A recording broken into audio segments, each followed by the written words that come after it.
କୌଣସି ନାରୀଙ୍କର ପ୍ରକୃତ ଶକ୍ତି କ'ଣ?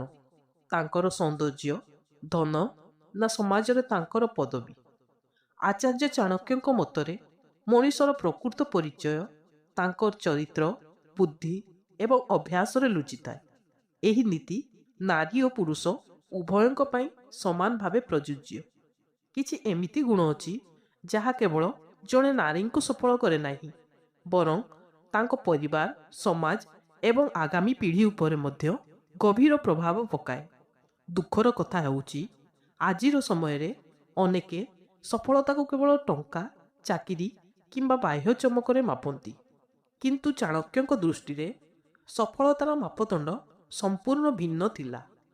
ଆଜିର ଏହି ଭିଡ଼ିଓରେ ଆମେ ଜାଣିବା ଚାଣକ୍ୟଙ୍କ ନୀତିରୁ ପ୍ରେରିତ ସେହି 5ଟି ଗୁଣ ବିଷୟରେ, ଯାହା ଜଣେ ନାରୀଙ୍କୁ ସମ୍ମାନ, ଆତ୍ମବିଶ୍ୱାସ ଏବଂ ପ୍ରକୃତ ସଫଳତାର ପଥରେ ଆଗକୁ ନେଇଯାଇପାରେ।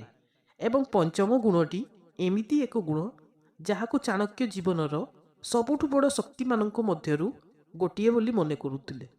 ବନ୍ଧୁଗଣ, ଆଚାର୍ଯ୍ୟ ଚାଣକ୍ୟଙ୍କ ନୀତି ଆମକୁ କହେ, ମଣିଷର ମୂଲ୍ୟ ତାଙ୍କର ବାହ୍ୟ ରୂପରେ ନୁହେଁ, ବରଂ ତାଙ୍କର ଗୁଣ ଓ ଆଚରଣରେ ଲୁଚି ରହିଥାଏ। ଚାଲନ୍ତୁ ଜାଣିବା ପ୍ରଥମ ଗୁଣ ବିଷୟରେ।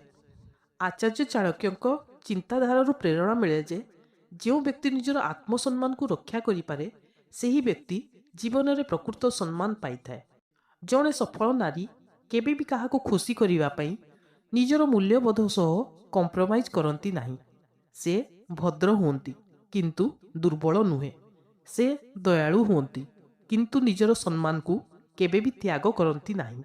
ଆଜିର ସମୟରେ ଅନେକ ଲୋକ ଅନ୍ୟମାନଙ୍କ ସ୍ୱୀକୃତି ପାଇଁ ନିଜର ଇଚ୍ଛା, ସ୍ୱପ୍ନ ଓ ସମ୍ମାନକୁ ପଛକୁ ରଖିଦିଅନ୍ତି।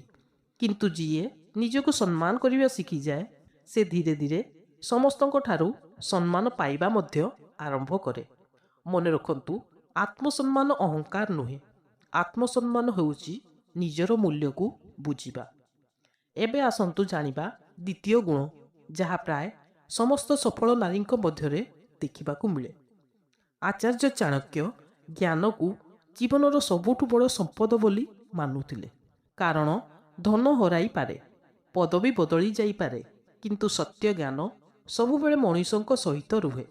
ଜଣେ ସଫଳ ନାରୀ କେବେ ବି ଏହା ଭାବନ୍ତି ନାହିଁ ଯେ ମୁଁ ସବୁକିଛି ଜାଣିଛି, ବରଂ ସେ ପ୍ରତିଦିନ କିଛି ନୂଆ ଶିଖିବାକୁ ଚେଷ୍ଟା କରନ୍ତି। ପୁସ୍ତକରୁ, ଅନୁଭବରୁ, ଭୁଲରୁ କିମ୍ବା ଜୀବନରୁ। ପ୍ରତ୍ୟେକ ଦିନ ସେ ନିଜକୁ ଆଉ ଭଲ କରିବାର ପ୍ରୟାସ କରନ୍ତି। ଆଧୁନିକ ଦୁନିଆ ମଧ୍ୟ କହୁଛି, ଯିଏ ଶିଖିବା ବନ୍ଦ କରେ ସେ ଧୀରେ ଧୀରେ ପଛକୁ ପଡ଼ିଯାଏ, କିନ୍ତୁ ଯିଏ ନୂଆ କଥା ଶିଖିବାରେ ଆଗ୍ରହୀ ରହେ ସେ ସମୟ ସହ ଆଗକୁ ବଢ଼ି ଚାଲେ। ସେଥିପାଇଁ ସଫଳତାର ରହସ୍ୟ କେବଳ କଠିନ ପରିଶ୍ରମ ନୁହେଁ, ବରଂ ପ୍ରତିଦିନ ନିଜକୁ ଆଉ ଭଲ କରିବାର ଇଚ୍ଛା ମଧ୍ୟ ଅଟେ। କିନ୍ତୁ ବନ୍ଧୁଗଣ, ଏହି ଦୁଇଟି ଗୁଣଠାରୁ ଅଧିକ ଶକ୍ତିଶାଳୀ ଅଛି ପରବର୍ତ୍ତୀ 3ଟି ଗୁଣ, ବିଶେଷ କରି ଚତୁର୍ଥ ଗୁଣ, ଯାହା ଅନେକ ସମୟରେ ଜଣେ ସାଧାରଣ ନାରୀକୁ ଅସାଧାରଣ କରିଦିଏ। ବନ୍ଧୁଗଣ, ଆଚାର୍ଯ୍ୟ ଚାଣକ୍ୟଙ୍କ ମତରେ ଯିଏ ନିଜର ମନ ଏବଂ ଭାବନାକୁ ନିୟନ୍ତ୍ରଣ କରିପାରେ, ସେହି ବ୍ୟକ୍ତି ପ୍ରକୃତ ଅର୍ଥରେ ଶକ୍ତିଶାଳୀ। ଜଣେ ସଫଳ ନାରୀ ପ୍ରତ୍ୟେକ ପରିସ୍ଥିତିରେ ତୁରନ୍ତ ରାଗ କିମ୍ବା ଭୟରେ ନିଷ୍ପତ୍ତି ନିଅନ୍ତି ନାହିଁ। ସେ ପରିସ୍ଥିତିକୁ ବୁଝନ୍ତି, ଧୈର୍ଯ୍ୟର ସହିତ ଭାବନ୍ତି ଏବଂ ତାପରେ ନିଷ୍ପତ୍ତି ନିଅନ୍ତି। ଆଜିର ଦୁନିଆରେ ସବୁକିଛି ଦ୍ରୁତ ଚାଲିଛି, କିନ୍ତୁ ଯିଏ ଅପେକ୍ଷା କରିବା ଶିଖେ ସେ ଅନେକ ଭୁଲରୁ ବଞ୍ଚିଯାଏ। ମନେ ରଖନ୍ତୁ, କ୍ରୋଧ କିଛି ମୁହୂର୍ତ୍ତର ସନ୍ତୋଷ ଦେଇପାରେ, କିନ୍ତୁ ସଂଯମ ସାରା ଜୀବନର ସମ୍ମାନ ଦେଇଥାଏ। ଚାଣକ୍ୟଙ୍କ ଚିନ୍ତାଧାରା ଆମକୁ ଶିଖାଏ ଯେ ମହାନତାର ପରିଚୟ ଶକ୍ତିରେ ନୁହେଁ, ବରଂ ଆଚରଣରେ ରହିଥାଏ। ଜଣେ ସଫଳ ନାରୀ କେବଳ ନିଜ ପରିବାରକୁ ନୁହେଁ, ଅନ୍ୟମାନଙ୍କୁ ମଧ୍ୟ ସମ୍ମାନ ଦିଅନ୍ତି। ସେ ଛୋଟ ବଡ଼, ଧନୀ ଗରିବ ଭେଦ କରନ୍ତି ନାହିଁ। ସତ କରୁଣା ଦୁର୍ବଳତା ନୁହେଁ, ଏହା ଏକ ଶକ୍ତି ଯାହା ସମ୍ପର୍କକୁ ମଜବୁତ କରେ ଏବଂ ଲୋକମାନଙ୍କ ହୃଦୟରେ ସ୍ଥାନ ଦେଇଥାଏ।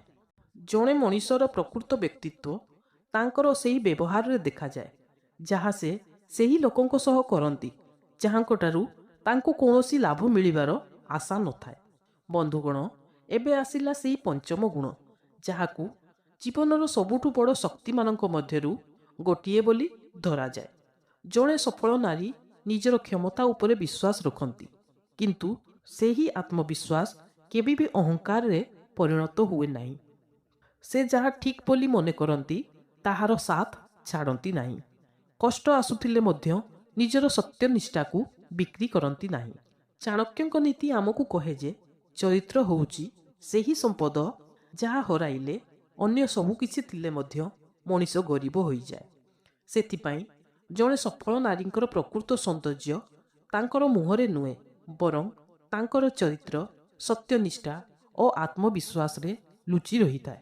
ବନ୍ଧୁଗଣ, ଯଦି ଏହି 5ଟି ଗୁଣ ଜୀବନରେ ଧୀରେ ଧୀରେ ବିକଶିତ ହୁଏ, ତେବେ କେବଳ ଜଣେ ନାରୀ ନୁହେଁ, ଯେକୌଣସି ମଣିଷ ସମ୍ମାନ, ସଫଳତା ଏବଂ ଆନ୍ତରିକ ଶକ୍ତିର ପଥରେ ଆଗକୁ ବଢ଼ିପାରେ।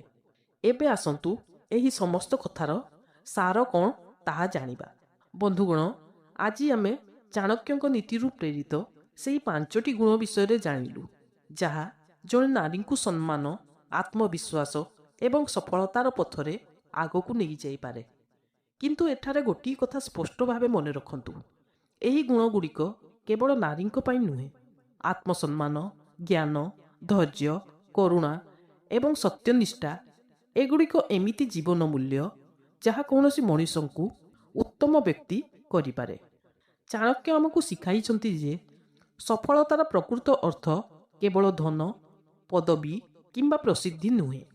ପ୍ରକୃତ ସଫଳତା ହେଉଛି ଏମିତି ଏକ ଚରିତ୍ର ଗଢ଼ିବା ଯାହା ପାଇଁ ଲୋକ ଆପଣଙ୍କୁ ସମ୍ମାନ କରିବେ, ବିଶ୍ୱାସ କରିବେ ଏବଂ ଆପଣଙ୍କ ଅନୁପସ୍ଥିତିରେ ମଧ୍ୟ ଆପଣଙ୍କ ପ୍ରଶଂସା କରିବେ। ଯଦି ଆମେ ପ୍ରତିଦିନ କେବଳ ଗୋଟିଏ ଗୁଣକୁ ମଧ୍ୟ ନିଜ ଜୀବନରେ ଅଭ୍ୟାସ କରିବା ଆରମ୍ଭ କରିବା, ତେବେ ଧୀରେ ଧୀରେ ଆମର ବ୍ୟକ୍ତିତ୍ୱ, ଆମର ସମ୍ପର୍କ ଏବଂ ଆମର ଜୀବନ ସବୁକିଛି ସକାରାତ୍ମକ ଭାବେ ବଦଳିବା ଆରମ୍ଭ କରିବ। ମନେ ରଖନ୍ତୁ, ସୌନ୍ଦର୍ଯ୍ୟ ସମୟ ସହିତ ବଦଳିଯାଏ, ଧନ ଆସେ ଓ ଯାଏ, କିନ୍ତୁ ଉତ୍ତମ ଚରିତ୍ର ଏବଂ ଭଲ ଗୁଣ ହିଁ ମଣିଷକୁ ସାରା ଜୀବନ ସମ୍ମାନିତ କରି ରଖେ। ବନ୍ଧୁଗଣ, ଏହି 5ଟି ଗୁଣ ମଧ୍ୟରୁ କେଉଁ ଗୁଣଟି ଆପଣଙ୍କୁ ସବୁଠାରୁ ଅଧିକ ପ୍ରେରଣା ଦେଲା, କମେଣ୍ଟରେ ନିଶ୍ଚୟ ଲେଖି ଜଣାନ୍ତୁ। ଯଦି ଏହି ଭିଡ଼ିଓଟି ଆପଣଙ୍କୁ ଭଲ ଲାଗିଥାଏ, ତେବେ ନିଜ ପ୍ରିୟଜନଙ୍କ ସହିତ ସେୟାର କରନ୍ତୁ ଏବଂ ଗୋଟିଏ ଲାଇକ୍ ନିଶ୍ଚୟ କରନ୍ତୁ। ଏବଂ ଏଭଳି ଚାଣକ୍ୟ ନୀତି ଓ ଜୀବନକୁ ବଦଳାଇ ଦେବା ଭଳି ପ୍ରେରଣାଦାୟକ ଭିଡ଼ିଓ ପାଇଁ କୁକୁକୁ ଓଡ଼ିଆକୁ ସବସ୍କ୍ରାଇବ୍ କରିବାକୁ ଭୁଲନ୍ତୁ ନାହିଁ। ଆପଣଙ୍କ ସହ ପୁଣି ଦେଖାହେବ ଏକ ନୂଆ ଚାଣକ୍ୟ ନୀତି ସହିତ। ସେ ପର୍ଯ୍ୟନ୍ତ ସୁସ୍ଥ ରୁହନ୍ତୁ, ସକାରାତ୍ମକ ରୁହନ୍ତୁ। ଜୟ ଜଗନ୍ନାଥ।